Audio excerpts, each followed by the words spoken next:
तो मेरे बच्चों, आज मेरा 4th लेक्चर है आपके साथ।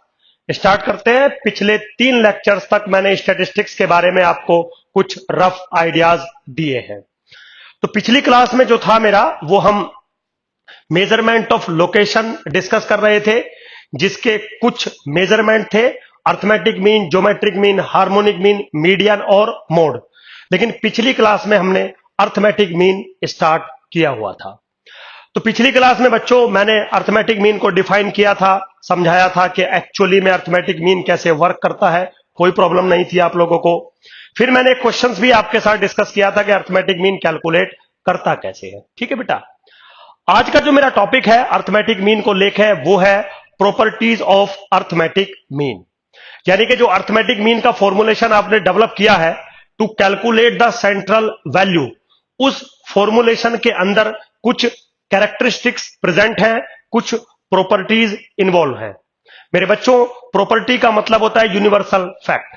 अगर हम कभी ये कहते हैं कि ये मेजरमेंट, नॉट टुडे, कभी भी हम फ्यूचर में किसी भी टाइप के मेजरमेंट को लेके अगर हम ये कहते हैं कि ये मेजरमेंट इन प्रॉपर्टीज को सेटिस्फाई करता है, तो इसका मतलब ये होगा कि दुनिया के जितने भी स्टैटिस्टिकल डाटाज हैं, उन सब पर अगर ये मेजरमेंट आप लगाते हो, तो जो कंडीशंस एज ए प्रॉपर्टी आज मैं आपको बता रहा हूं, वो कंडीशंस एज ए प्रॉपर्टी हमेशा सेटिस्फाइड रहती है या रहेंगी। क्यों?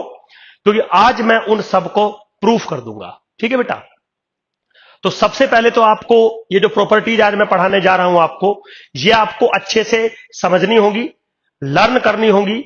दूसरा, इनका प्रूफ आपको आना चाहिए, क्योंकि आपके एग्जाम में कंफर्म इनका प्रूफ आता है। तो जो 4 प्रॉपर्टीज मैं आपको पढ़ाऊंगा, स्पेशली जो सेकंड प्रॉपर्टी है, वो तो कंफर्म एग्जाम में आने के आपके चांसेस है। तो चलिए जी, तो डिस्कस करते हैं प्रॉपर्टीज ऑफ अर्थमेटिक मीन। ठीक है बेटा, बिल्कुल सिंपल है सिनेरियो। तो वो ये कह रहा है कि अगर आपके पास कोई न्यूमेरिकल डाटा है और अर्थमेटिक मीन आपने कैलकुलेट किया है, तो मेरे पास अर्थमेटिक मीन को लेके कुछ यूनिवर्सल फैक्ट्स हैं, जिनको मैं प्रॉपर्टीज कहता हूं। तो सबसे पहली जो प्रॉपर्टी है, सबसे फर्स्ट जो प्रॉपर्टी है, वो है सम ऑफ डेविएशन फ्रॉम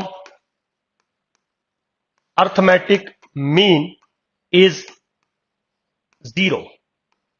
ठीक है, क्या प्रॉपर्टी है? Sum of deviation from arithmetic mean is 0। मेरे बच्चों, स्टैटिस्टिक्स में डेविएशन का मतलब होता है डिफरेंस। ठीक, तो वो कहना चाह रहा है कि अगर आपके पास एक डाटा है, let x i oblique f i goes from 1 to n, be a given data, कोई प्रॉब्लम नहीं है, एक गिवन डाटा है आपके पास, and x bar is arithmetic mean of the data. ठीक है, तो जो स्टेटमेंट मैंने ऊपर लिखा है, इसका मीनिंग है, इसका मैथमेटिकल मतलब है summation i goes from 1 to n f of i x i minus x bar is equal to 0। ठीक है बेटा, तो ये ऊपर मैंने टर्म लिखी है, क्या लिखी है? Sum of deviation. सम ये कर दिया आपने, डेविएशन मतलब डिफरेंस। कहां से deviation? From arithmetic mean. Yes, deviation जो आप कर रहे हैं वो from arithmetic mean is always 0। तो sum of deviation from arithmetic mean is always 0 होगा। दुनिया का कोई भी डाटा हो, अगर आप हर एक ऑब्जर्वेशन में से डेविएट कर रहे हो उसका अर्थमेटिक मीन, मतलब आप क्या कर रहे हो? X i minus x bar. X बार क्या है? Arithmetic mean.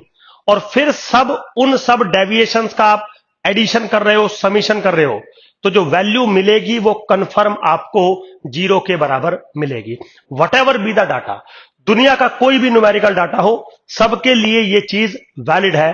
That's why this is the property, क्योंकि प्रॉपर्टी का ये सेंस होता है, ये मीनिंग होता है कि प्रॉपर्टी एक यूनिवर्सल फैक्ट होता है। ठीक, अब बारी आती है कि सुधीर सर, हम कैसे माने कि ये होता है? तो मुझे बच्चों इसका प्रूफ आपको देना पड़ेगा। कैसे देना है प्रूफ? Very easy. देखिए, मान लीजिए आपके पास एक डाटा था, उस डाटा का आपने अर्थमेटिक मीन निकाला, और जो एक्सप्रेशन मैं बनाने जा रहा था वो ये है, क्या? Summation i goes from 1 to n f of i x i minus x bar. Now this is equal to what? आपको ये शो करना है कि ये कंफर्म 0 के बराबर होगा। तो कैसे शो करते हैं? चलिए कैलकुलेट करते हैं। Now this is what? Summation i goes from 1 to n f of i into x i minus x bar common आ गया, summation i goes from 1 to n f of i. Be careful, क्या किया मैंने? Frequency को ऊपर multiply कर दिया और समीशन को ऑपरेट कर दिया, तो पहली टर्म ये बनेगी आपकी, और दूसरी टर्म में जो एक्स बार है वो मैंने बाहर कॉमन आउट ले लिया। ठीक है, अब मेरे बच्चों अगर आप गौर से देखें, ये पहली टर्म क्या है? पहली टर्म है capital N into arithmetic mean. क्यों है? क्योंकि अर्थमेटिक मीन का फॉर्मूला आपको पिछली क्लास में बताया था। अर्थमेटिक मीन इक्वल होता है 1 upon capital n summation i goes from 1 to small n f of i into x i. ये फॉर्मूला आपको पढ़ाया गया होगा। अब इसको अगर आप थोड़ा सा सोल्व करोगे तो n इंटू कैपिटल एक्स बार बराबर बन जाएगा summation i goes from 1 to n f of i into x I. Very simple. तो पहली टर्म मैंने सेम रखी, अच्छा, माइनस के एक्स बार मैंने सेम रखा, और समीशन एक्स आई किसके बराबर होता है? कैपिटल एन के। तो इससे ये कैंसिल आउट, क्या वैल्यू मिली? Value become 0। इसका मतलब जो मैंने प्रॉपर्टी आपके सामने लिखी थी कि sum of the deviation from arithmetic mean is always 0, वो स्टिल वैलिड है, क्योंकि मैंने उसका प्रूफ कर दिया। तो अगर कोई आपसे पूछे कि भाई can you show this sum of the deviation from arithmetic mean is 0, answer है यस, हम ऐसा कर सकते हैं। तो मेरे बच्चों, दिल्ली यूनिवर्सिटी में जब एग्जाम आप देंगे तो इसका प्रूफ पूछा जा सकता है। जब आप कोई एमए एंट्रेंस के लिए कोई कंपिटिटिव एग्जाम देंगे तब इसका प्रूफ तो नहीं दिया जाएगा, लेकिन इस पे स्टेटमेंट पूछा जा सकता है। तो हर चीज का वैल्यू है, आज ही आप उसको याद कर लीजिए, बेटर रहेगा। चलिए मेरे बच्चों आगे चलते हैं। सेकंड प्रॉपर्टी क्या है? सेकंड है sum of square of deviation from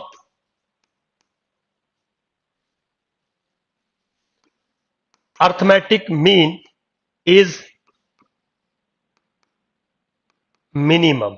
ठीक है बेटा, ये जो प्रॉपर्टी है जिसको मैं बोल भी रहा था कि सेकंड प्रॉपर्टी सबसे इंपॉर्टेंट है, ये एग्जाम में आती है। तो क्या है?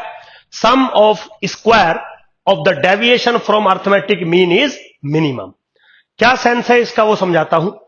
इसका सेंस है कि लेट मेरे पास एक डाटा है x i oblique f I, I goes from 1 to n। Suppose मेरे पास एक डाटा है, समझ गए? और मैं यहां पे अगर एक एक्सप्रेशन क्रिएट करूं, कैसे वाला? ये वाला, summation i goes from 1 to n f of i x i minus a का होल स्क्वायर। सो बेसिकली मैं ये क्या कर रहा हूं? Sum of square of deviation from point a. तो मैंने अभी ए के प्लेस पे अर्थमेटिक मीन नहीं डाला है, कोई आर्बिट्री नंबर डाला है ए। ए की वैल्यू आप कुछ भी ले सकते हो, आप अर्थमेटिक मीन भी ले सकते हो, ज्योमेट्रिक मीन भी ले सकते हो, मीडियन भी ले सकते हो, और कोई some another type of number भी आप ले सकते हो। तो मेरा जो कंसर्न है वो ये है कि sum of the square from the point, ये मिनिमम पॉसिबल बनेगा अगर मैं ए के प्लेस पर अर्थमेटिक मीन वैल्यू डालूं।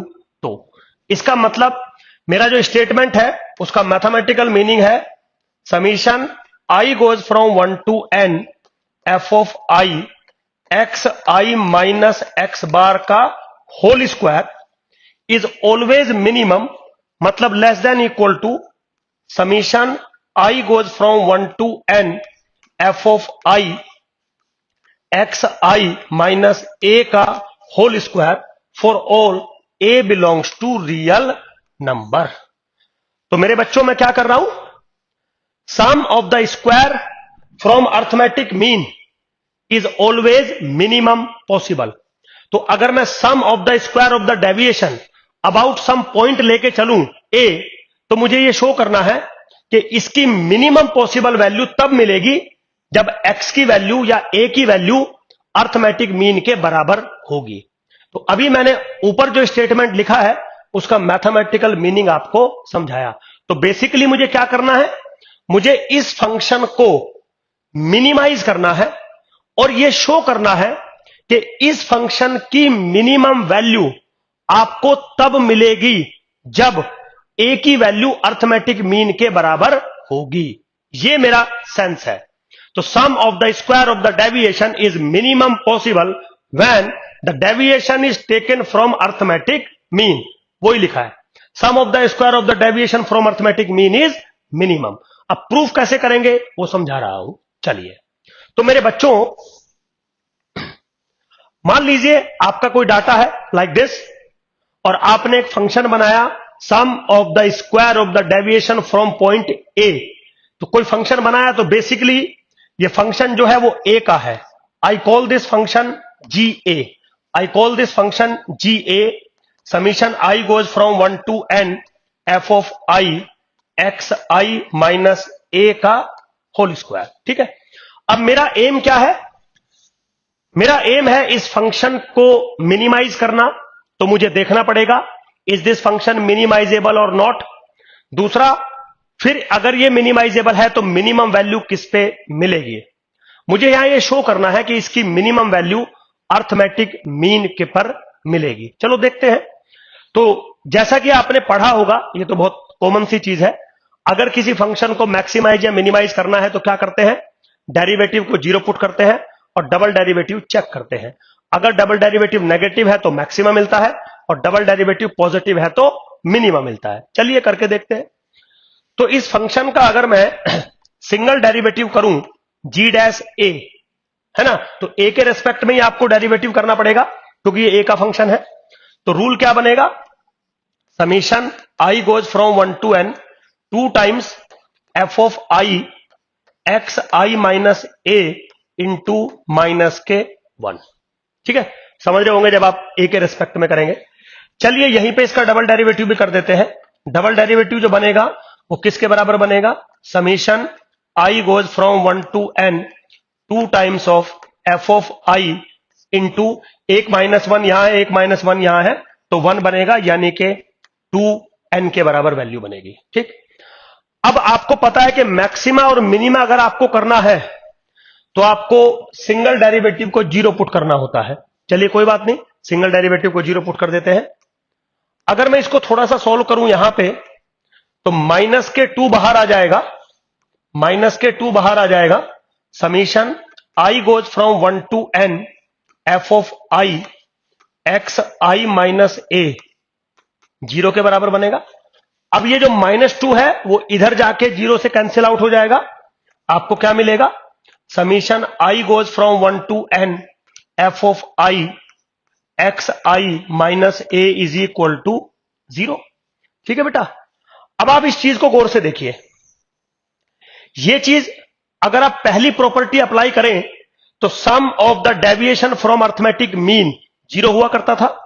इसका मतलब यहां पे ए की वैल्यू किसके बराबर बनेगी, अर्थमेटिक मीन के बराबर। इसका मतलब ए की वैल्यू बन गई एक्स बार के बराबर। एंड डबल डेरिवेटिव जो है वो पॉजिटिव आ रहा है, आपका 2n आ रहा है, डबल डेरिवेटिव पॉजिटिव है। तो क्या आपको यह नहीं पता है कि जिस पॉइंट पर सिंगल डेरिवेटिव 0 होता है और डबल डेरिवेटिव पॉजिटिव होता है उस पॉइंट पर फंक्शन मिनिमम पॉसिबल वैल्यू देगा। तो यह फंक्शन मिनिमम पॉसिबल वैल्यू कहां पर देगा, जब आप ए की वैल्यू अर्थमेटिक मीन डालेंगे। इसका मतलब आप यह कहना चाहते हैं कि g of x bar is always less than equal to g of a for all a। आप मुझे यह कहना चाहते हैं, दैट्स इट। तो क्या था मेरा property, sum of square of deviation from arithmetic mean is minimum. तो मेरे बच्चों, मैंने इसको एक एज ए फंक्शन बनाया, फंक्शन ट्रीट किया, ए का फंक्शन बनाया, उसको मैक्सिमाइज और मिनिमाइज करने की कोशिश करी और मैंने देखा कि इस फंक्शन की मिनिमम वैल्यू तब मिलेगी जब ए की वैल्यू अर्थमेटिक मीन के बराबर होगी। बिल्कुल सिंपल, कोई टेक्निकल जो है डिफिकल्टी नहीं है। चलिए जी, अब प्रॉपर्टी 3 पे आते हैं। प्रॉपर्टी 3 एक्चुअली थोड़ा सा इंपॉर्टेंट है। Property 3 is called mathematical property. ठीक है बेटा, या मैथमेटिकल ट्रीटमेंट प्रॉपर्टी, या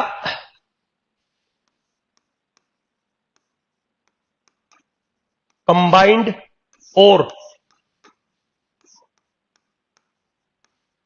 कंपाउंड मीन प्रॉपर्टी। ये इतनी सारी बातें मैं इसलिए लिख रहा हूं क्योंकि कभी कभी जो बुक राइटर है वो डिफरेंट डिफरेंट नाम से लिख देते हैं। तो मैथमेटिकल ट्रीटमेंट प्रॉपर्टी या मैथमेटिकल प्रॉपर्टी या कंबाइंड मीन या कंपाउंड मीन प्रॉपर्टी। मेरे बच्चों, सबसे पहले आप बात समझिए, ये जो प्रॉपर्टी है इसका क्या मतलब होता है। तो जो मैथमेटिकल ट्रीटमेंट प्रॉपर्टी होती है उसका यह मतलब होता है कि अगर आपके पास एक डाटा अवेलेबल है जिसका अर्थमेटिक मीन आपको पता है और जिसका साइज आपको पता है, दूसरा डाटा आपको पता है जिसका अर्थमेटिक मीन पता है आपको और जिसका साइज आपको पता है। ठीक, तो दो डाटा हो गए आपके पास, दो ग्रुप हो गए। इसका साइज पता है, अर्थमेटिक मीन पता है, इसका साइज पता है, अर्थमेटिक मीन पता है। मेरा क्वेश्चन यह है कि without combining these two datas can you calculate combined और compound arithmetic mean by some mathematical treatment. इसीलिए नाम है मैथमेटिकल ट्रीटमेंट प्रॉपर्टी, इसीलिए नाम है combined mean property, compound mean property. तो वो करना क्या चाहता है? वो ये चाहता है कि अगर एक ग्रुप का अर्थमेटिक मीन मुझे पता हो, दूसरे ग्रुप का अर्थमेटिक मीन मुझे पता हो, तीसरे ग्रुप का मुझे अर्थमेटिक मीन पता हो, तो बिना कंबाइंड किए हुए इन ग्रुप्स को can we calculate the combined arithmetic mean? Answer है यस। तो मैथमेटिकल ट्रीटमेंट प्रॉपर्टी का मीनिंग यह होता है कि जब आपके पास एक ग्रुप की इंफॉर्मेशन होती है, दूसरे ग्रुप की इंफॉर्मेशन होती है, तीसरे ग्रुप की इंफॉर्मेशन होती है, बहुत सारे ग्रुप्स की इंफॉर्मेशन होती है, विदाउट कंबाइनिंग दीज ग्रुप्स, क्या आप कंबाइंड ग्रुप की प्रॉपर्टी को डिफाइन कर सकते हैं? जैसे आज मैं आपसे कह रहा हूं, क्या मैं कंबाइंड ग्रुप का अर्थमेटिक मीन कैलकुलेट कर सकता हूं? आंसर है यस। तो फिर अगला सवाल यह आता है कि सर अगर आप कर सकते हैं तो कंपाउंड मीन या कंबाइंड मीन आप निकालेंगे कैसे? भाई ऑब्वियसली पहले तो यही आएगा कि क्या आप ये चीजें कैलकुलेट कर सकते हैं? कर सकते हैं। तो फिर अगला सवाल ऑब्वियसली ये होगा, फिर आप कैसे कैलकुलेट करेंगे? तो मेरे बच्चों वेरी सिंपल। सबसे पहले तो कैसे कैलकुलेट करेंगे एक बार जरा देखिए, सिंपल है बिल्कुल। वो कह रहा है कि अगर आपके पास एक ग्रुप है जिसका साइज है n1 और अर्थमेटिक मीन है x1 bar. Suppose for example मैं डिस्क्रीट डाटा ले रहा हूं without frequency, doesn't matter, without frequency. तो साइज है n1 और अर्थमेटिक मीन है x1 बार। दूसरा जो मेरा ग्रुप है उसका साइज है n2 और मीन है x2 बार। कोई प्रॉब्लम नहीं है। अब वो कह रहा है कि without combining these two groups, आपको इन ग्रुप्स को कंबाइंड नहीं करना है, can you calculate the combined arithmetic mean? चलिए कोशिश करते हैं। तो सबसे पहले तो अगर आप कंबाइंड ग्रुप का साइज देखेंगे तो n1 प्लस n2, ऑब्वियसली बात है, पहले ग्रुप में n1 ऑब्जर्वेशन है, दूसरे ग्रुप में n2 ऑब्जर्वेशन है, तो दोनों ग्रुप में कितनी ऑब्जर्वेशन हो जाएंगी? n1 plus n2। चलिए, अच्छा, दोनों ग्रुप का जो अर्थमेटिक मीन बनेगा, मान लो I denote this arithmetic mean x bar, तो भाई ये कैसे बनेगा? तो क्या आप इन दोनों के अर्थमेटिक मीन को ऐड कर देंगे या इन दोनों के अर्थमेटिक मीन का अर्थमेटिक मीन ले लेंगे? आपको तो ये कैलकुलेट करना है ना मैथमेटिकली। तो मेरे बच्चों, इसका जो फॉर्मूला बनता है वो फॉर्मूला बनता है ये x बार, यानी कि कंबाइंड ग्रुप का जो अर्थमेटिक मीन बनेगा वो बनेगा n1 into x1 bar plus n2 into x2 bar divided by n1 plus n2। Very simple, कोई प्रॉब्लम नहीं है बिल्कुल भी, है ना। तो क्या कर रहा है वो, पहले ग्रुप का साइज इंटू पहले ग्रुप का मीन प्लस दूसरे ग्रुप का साइज इंटू दूसरे ग्रुप का मीन डिवाइडेड बाय पहले का साइज प्लस दूसरे का साइज। जो भी ये बनेगा वो कंपाउंड अर्थमेटिक मीन या कंबाइंड अर्थमेटिक मीन बनेगा। मेरे बच्चों, आपको ग्रुप कंबाइंड करने की जरूरत नहीं है, आप डायरेक्टली मैथमेटिकली ये फॉर्मूला लगा के कंबाइंड अर्थमेटिक मीन कैलकुलेट कर सकते हैं। इसीलिए ये कंबाइंड अर्थमेटिक मीन की प्रॉपर्टी को सेटिस्फाई करता है। बिल्कुल सिंपल। अब कोई बच्चा सवाल ये पूछेगा या एग्जामिनर ये पूछता है कि भाई ये जो फॉर्मूला आपने बनाया ये आया कैसे, हाउ टू प्रूव इट। अब आपको ये मेरे बच्चों प्रूफ करना है कि ये फॉर्मूला आया कैसे। तो कैसे करेंगे, with the help of the data. तो फॉर सिंप्लिसिटी मैं जो डाटा लूंगा वो डिस्क्रीट डाटा लूंगा विदाउट फ्रीक्वेंसी। हालांकि ये चीज विद फ्रीक्वेंसी में भी वर्क करेगी, बट फॉर सिंप्लिसिटी हम विदाउट फ्रीक्वेंसी डाटा ले सकते हैं। आप विद फ्रीक्वेंसी लेंगे तो भी कोई फर्क नहीं पड़ना है, सेम स्टेप्स है। तो चलिए जी, let us consider two different datas. कैसे कर सकता हूं, let x1 x2 up to dot dot xn1 and y1 y2 y3 up to dot dot yn2 be two different groups। मतलब दो डिफरेंट ग्रुप्स है मेरे पास या दो डिफरेंट डाटाज है मेरे पास, एक का साइज है n1 और एक का साइज है n2। चलिए कोई बात नहीं, let x1 bar and x2 bar be the corresponding means. ठीक है बेटा, तो जो x1 बार है वो पहले ग्रुप का मीन है, अर्थमेटिक मीन है। जो x2 बार है वो दूसरे ग्रुप का मीन है, दूसरे ग्रुप का अर्थमेटिक मीन है। तो अकॉर्डिंग टू रूल x1 बार किसके बराबर बनेगा, 1/n bracket x1 plus x2 plus dot dot xn। Yes, ये पता है आपको, है ना।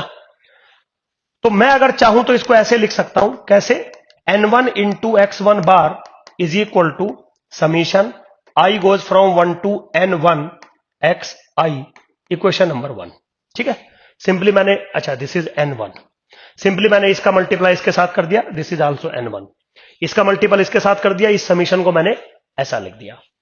सिमिलरली जो दूसरा ग्रुप था आपका, उसका मीन है x2 bar which is equal to 1/n2 bracket y1 plus y2 plus up to dot dot yn2। ठीक है बेटा, तो इसको अगर आप सोल्व करेंगे तो n2 into x2 bar is equal to summation j goes from 1 to n2 yj, equation number 2। ये छोटी छोटी बातें मेरे बच्चों आपको समझ में आती होंगी। अब अगर आपसे कोई ये कह दे कि without combining the data combined group का अर्थमेटिक मीन निकालिए, तो अर्थमेटिक मीन का फॉर्मूला क्या है, जितनी भी आपके पास ऑब्जर्वेशन है उन सबको सम कर दीजिए और डिवाइडेड बाय टोटल ऑब्जर्वेशन। अब दोनों ग्रुप में टोटल ऑब्जर्वेशन कितनी होंगी आपको पता है, n1 प्लस n2। तो अगर मैं कंबाइंड अर्थमेटिक मीन आपसे पूछूं तो आप क्या बोलेंगे, Sudhir sir x bar is equal to 1/n1 plus n2 bracket. अब आप क्या करेंगे, सारी ऑब्जर्वेशंस का सम कर देंगे। तो सारी ऑब्जर्वेशन कौन कौन सी है, x1 plus x2 plus dot dot xn1 plus y1 plus y2 plus dot dot yn2। ठीक है बेटा, तो पहले ग्रुप को पहले लिख दिया, दूसरे ग्रुप को बाद में लिख दिया, कोई फर्क नहीं पड़ना है इससे। अब आप अगर चाहें तो इस चीज को मैथमेटिकली ऐसे लिख सकते हैं 1/n1 प्लस n2। जो पहले वाली ये टर्म है यहां से लेके यहां तक, आप इसको कैसे लिख सकते हैं? Summation i goes from 1 to n1 xi now plus summation j goes from 1 to n2 yj। बिल्कुल ऐसे लिख सकते हैं। इसको मैंने ऐसे लिख दिया, इसको ऐसे लिख दिया। अब आप इक्वेशन नंबर 1 और 2 को अगर देखें तो मेरे बच्चों ये किसके बराबर है? ये बराबर है n1 इंटू x1 बार के, और ये किसके बराबर है मेरे बच्चों? n2 इंटू x2 बार के। तो फाइनली क्या आ गया? n1 x1 bar plus n2 x2 bar divided by n1 plus n2, that's it. और यही फॉर्मूला मैंने आपको बताया था कि कंपाउंड या कंबाइंड अर्थमेटिक मीन का जो फॉर्मूला बनेगा वो ये बनेगा। तो सिंपल है बिल्कुल, बस आपको दो डाटा कंस्ट्रक्ट करने हैं। आप चाहे विद फ्रीक्वेंसी कर दे या विदाउट फ्रीक्वेंसी कर दे, डजंट मैटर। वो तो आप लिख देंगे कि मैं discrete data without frequency consider कर रहा हूं। भाई विदाउट फ्रीक्वेंसी मतलब सिंपली आप फ्रीक्वेंसी को 1 लेके चल रहे हो। अगर फ्रीक्वेंसी कुछ होगी तो वो रिपीट होती चली जाएंगी चीजें, तो वैल्यू तो उतनी बननी है, कोई फर्क नहीं पड़ेगा। ठीक है बेटा, चलिए अब फोर्थ प्रॉपर्टी आती है, जो कि बहुत सारे राइटर हैं वो इस फोर्थ वाली बात को एज ए प्रॉपर्टी ट्रीट नहीं करते। तो ये कोई मैटरेबल थिंग नहीं है, बस मुझे अपनी बात समझानी है आपको कि मैं एक्चुअली में क्या कहना चाहता हूं या क्या यहां पे सिनेरियो चल रहा है। तो अगर आप फोर्थ प्रॉपर्टी को देखें, फोर्थ प्रॉपर्टी का नाम है effect of change of origin and scale on arithmetic mean. ठीक है बेटा, तो बेसिकली पिछली क्लास में भी मैंने आपको यह बात बताई थी कि अगर आपके पास लार्ज डाटा है न्यूमेरिकली, तो उस डाटा को हम स्केल डाउन करते हैं। स्केल डाउन दो तरीके से कर सकते हैं, चेंज ऑफ ओरिजिन और change of scale. Change of origin का मतलब होता है कि जितनी भी ऑब्जर्वेशंस हैं, आप उन सब ऑब्जर्वेशंस में से कोई भी कांस्टेंट सबट्रैक्ट या ऐड कर सकते हो, प्लस माइनस, लेकिन कांस्टेंट को ऐड कर सकते हो और सारी ऑब्जर्वेशंस में करना पड़ेगा। ठीक, वो तो होता है चेंज ऑफ ओरिजिन। एक होता है change of scale. Change of scale का मतलब होता है कि सारी ऑब्जर्वेशंस के अंदर आप कोई भी एक कांस्टेंट मल्टीपल या डिवाइड कर सकते हो, मल्टीपल कर सकते हो या फिर डिवाइड कर सकते हो। तो अगर आप दोनों भी एक साथ कर सकते हो, जो मर्जी आप कॉम्बिनेशन लगाइए, मुझे कोई प्रॉब्लम नहीं है। तो इसको हम कहते हैं change of origin and change of scale. लेकिन आज यह सवाल है कि वो जो चेंज ऑफ ओरिजिन और चेंज ऑफ स्केल कर रहे हो आप, उसका इफेक्ट अर्थमेटिक मीन के ऊपर कैसा पड़ता है। तो किसी मेजरमेंट में इफेक्ट पड़ता है, किसी में नहीं पड़ता। जिसमें नहीं पड़ता उसमें तो बात ही खत्म हो जाती है। अगर पड़ता है तो क्या इफेक्ट पड़ेगा, आपसे यह पूछा जाएगा। ठीक, अब पिछली क्लास में मैंने बच्चों एक बात आपको बताई थी कि जब भी आप इफेक्ट करते हो चेंज ऑफ ओरिजिन और चेंज ऑफ स्केल का, तो फ्रीक्वेंसी कभी भी चेंज नहीं होती। सिर्फ वेरिएबल की जो वैल्यूज हैं वो चेंज होगी, फ्रीक्वेंसी नेवर बी चेंज। तो मान लीजिए आपके पास एक डाटा है x, फ्रीक्वेंसी है f, सपोज डाटा है x1 x2 dot dot xn, frequency है f1 f2 dot dot fn, और इस डाटा का जो अर्थमेटिक मीन है वो है x bar, suppose for example. ठीक, फिर क्या हुआ, आपने इस डाटा को चेंज कर दिया, y is equal to ax plus b, suppose आपने कर दिया। ठीक है जी, तो x आपका जो वेरिएबल है उसमें a का आपने मल्टीपल कर दिया, जो b है उसको आपने ऐड कर दिया। आप सबट्रैक्ट कर सकते हैं, डिवाइड कर सकते हैं, आप पहले सबट्रैक्ट करके फिर डिवाइड कर सकते हैं, वो आपका मन है। मैं तो एक चीज समझा दूंगा, फिर आप जो मर्जी करते रहिए। ठीक, इसका मतलब एक्चुअली ऐसा है कि वाई आई डाटा बराबर होगा a times x i plus b के for all i. For all my मतलब जितना भी डाटा है सबके अंदर आप ये चेंज करेंगे फॉर ऑल आई। अब सिचुएशन ये बनती है कि आपका जो नया डाटा है y वेरिएबल, फ्रीक्वेंसी चेंज नहीं होगी, तो डाटा क्या बनेगा y1 y2 dot dot yn, frequency f1 f2 dot dot fn। अब ये जो नया डाटा बना, मान लीजिए इसका अर्थमेटिक मीन होगा y बार। ऑब्वियसली बात है, अगर आप चेंज ऑफ ओरिजिन करोगे, चेंज ऑफ स्केल करोगे, तो जो वेरिएबल है वो चेंज हो जाएंगे, फ्रीक्वेंसी भले ही सेम रहे, वेरिएबल की वैल्यू चेंज हो जाएगी। तो इस डाटा का जो अर्थमेटिक मीन बनेगा सपोज y बार, वो चेंज हो जाएगा। Yes sir. अब क्वेश्चन ये है कि अगर वो चेंज हो जाएगा तो उसका रिलेशन पिछले वाले के साथ क्या बनेगा, तभी तो आप जो चेंज हो जाएगा उसका इफेक्ट मेजर करोगे। तो अब जो मेरा एम है वो ये है कि क्या आप y बार और x बार के बीच में कोई रिलेशनशिप बना सकते हो, कोई रिलेशनशिप सेटअप कर सकते हो। चलिए देखते हैं। तो चेंज ऑफ आपने देख लिया, वेरी सिंपल। कैसे, देखिए सबसे पहले तो x बार का फॉर्मूला बताइए क्या बनेगा अकॉर्डिंग टू रूल।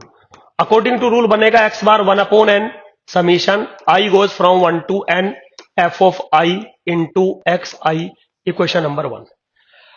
लेकिन अब आपसे अगर पूछ लिया जाए कि मुझे y बार कैलकुलेट करके दिखाओ, तो 1 upon n summation i goes from 1 to n f of i into y i. ठीक है, n चेंज नहीं हो रहा है, स्मॉल n चेंज नहीं हो रहा है, फ्रीक्वेंसी चेंज नहीं हो रही है, सिर्फ क्या चेंज हो रहा है, y वेरिएबल की वैल्यू विच इज yi। क्योंकि जब फ्रीक्वेंसी सेम है तो total sum of the frequency which is capital N वो भी सेम रहेगा, और n क्या है, स्मॉल n क्या है, नंबर ऑफ ऑब्जर्वेशन, वो भी सेम रहेंगी, सिर्फ y जो वेरिएबल है वो चेंज होगा। तो चलिए कोई बात नहीं। अब अगर इसको मेरे बच्चों थोड़ा सा मैं ओपन करूं, this is 1 upon n summation i goes from 1 to n f of i, y i किसके बराबर था, a x i plus b के बराबर था वाई आई। बिल्कुल सिंपल। थोड़ा सा समीशन को ऑपरेट कर दीजिए ऊपर, तो 1 upon n summation i goes from 1 to n f of i into x i, और ये जो a है आपका मेरे बच्चों, ये जो a है आपका वो हम कॉमन आउट ले लेते हैं बाहर, तो a into 1 upon n summation f of i x i. चलिए नाउ प्लस, अब इस चीज को ऊपर ऑपरेट करेंगे तो 1 अपॉन n b बाहर ले लेते हैं हम into summation i goes from 1 to n f of i। ठीक है जी। अब आप गौर से देखिए ये चीज किसके बराबर है, बाई इक्वेशन नंबर 1 ये चीज arithmetic mean of x data के बराबर है, तो this is a into x bar plus, अब ये चीज क्या है, समीशन एक्स आई, इससे n कट जाएगा, क्या मिलेगा b। तो आप गौर से देखिए y बार यानी कि जो नया डाटा है उसका अर्थमेटिक मीन किसके बराबर है, a x bar plus b, और ये कुछ कुछ ऐसा ही है जैसा आपने चेंज किया था। इसका मतलब मैं दो बातें कह सकता हूं कि अर्थमेटिक मीन a और b दोनों से इफेक्टेड हो रहा है। क्यों? क्योंकि इसमें a भी इन्वॉल्व है और b भी इन्वॉल्व है। तो सबसे पहले तो arithmetic mean depends on change of origin and scale both. How to depend, as it मतलब जैसा चेंज आपने वेरिएबल में किया है ऐसा ही चेंज अर्थमेटिक मीन में भी हो जाएगा। अगर आप वेरिएबल में 2 की मल्टीप्लाई करोगे तो अर्थमेटिक मीन में 2 की मल्टीप्लाई हो जाएगी, अगर आप 3 ऐड करोगे तो अर्थमेटिक मीन में भी 3 ऐड हो जाएगा। तो मेरे बच्चों this is fourth property of arithmetic mean. ये जो प्रॉपर्टी है effect of change of origin and scale की, ये हर एक मेजरमेंट में प्रेजेंट रहे ऐसा जरूरी नहीं होता। जैसे फॉर एग्जांपल ज्योमेट्रिक मीन में भी ये होगी, हार्मोनिक मीन में भी ये होगी, बट जब मैं आपको मीडियन और मोड पढ़ाऊंगा तो उसके अंदर ये प्रॉपर्टी नहीं होती है। मींस अगर एक ग्रुप का आपको मीडियन पता है, दूसरे ग्रुप का मीडियन पता है, और आपसे बोल दिया जाए कि कंबाइंड ग्रुप का मीडियन बताइए, तो मेरे बच्चों जब तक आप ग्रुप को कंबाइंड नहीं करोगे आप कंबाइंड मीडियन कैलकुलेट नहीं कर सकते, ऐसा मैं बोल रहा हूं आपको। तो थोड़ा सा आप समझिए चीजों को, हर जगह हर प्रॉपर्टी नहीं होती, कभी प्रॉपर्टी मिलती है और कभी मेरे बच्चों प्रॉपर्टी नहीं मिलती। तो बी केयरफुल। और how to discuss, how to proof in the exam, कुछ ऐसे। तो अगेन मैं आपको कह रहा हूं जो सेकंड प्रॉपर्टी है, जो सेकंड प्रॉपर्टी मैंने आपको पढ़ाई है मेरे बच्चों, वो एग्जाम पॉइंट ऑफ व्यू से बहुत ज्यादा मेन है। चलिए जी, खैर होप सो आपको चीजें समझ में आ रही होंगी। अभी मैं आपकी ये जो यूनिट है, पहला चैप्टर नंबर 1 है, उसकी थ्योरी पहले आपको मैं पढ़ा रहा हूं, उसके बाद मैं आपको असाइनमेंट दूंगा और वो असाइनमेंट मैं प्रॉपर आपके साथ क्लास में डिस्कस करूंगा। ठीक है बच्चों, तो होप सो आपको चीजें समझ में आ रही होंगी। Thank you very much, bye.